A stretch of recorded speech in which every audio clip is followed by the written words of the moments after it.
Sasha, we're now in Kenya, and I was hoping that you could give some travel tips or advice to people who are visiting this wonderful country.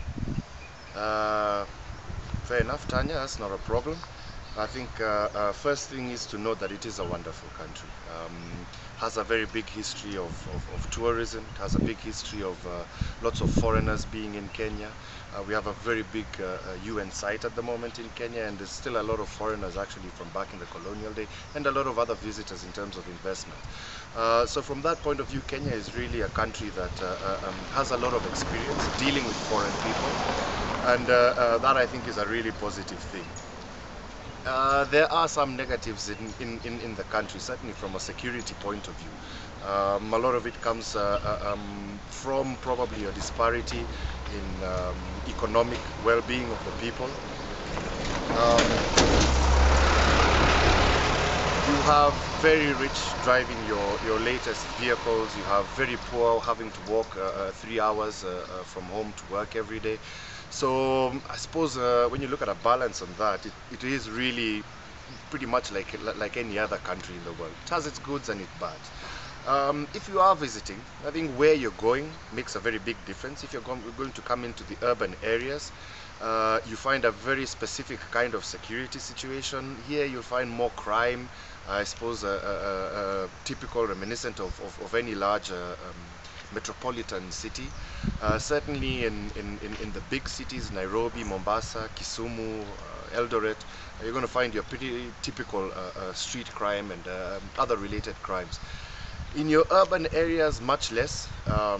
Certainly also around your major resorts, in terms of anywhere that you're going, maybe on safari, you'll find much less of your typical city crime. And you find actually very little. Certainly when you go on your safaris, all your national parks are very well secured. Entrance into them is very tight.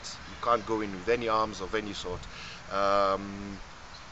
So our Kenya Wildlife Service has that pretty well covered.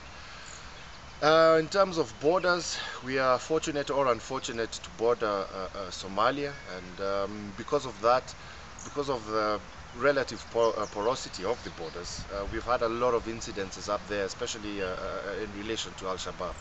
However, Africa being so big, and Kenya being so big, you really hardly ever feel that outside those special border areas.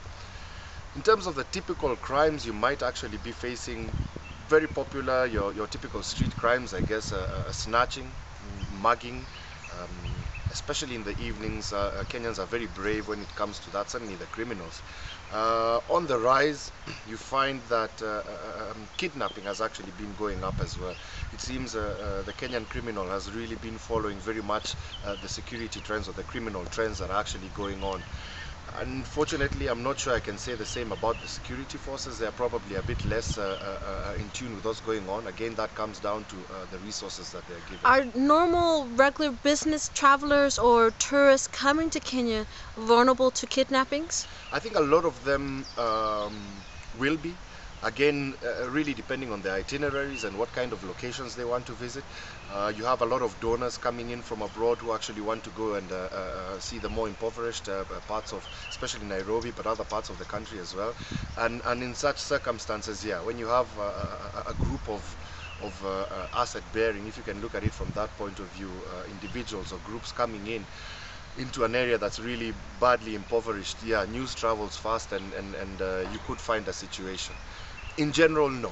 In general, no. I think largely the situation has been exaggerated abroad. But yes, if you are going into very specific areas, then you probably need quite a good security detail with you. Beyond that, really, in terms of the kind of security tips I might give, it's your general travel tips. Be careful, be secure, be sure, be safe, be aware of what's going on around you. Find out what's going on beforehand. It's always very useful to actually have somebody ahead of you, so to speak. If you are going to visit somebody that you know, find out what's going on with the country at that particular time.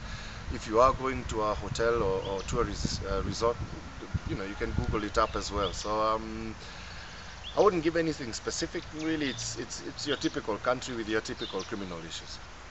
All right, thank you very much, Sasha.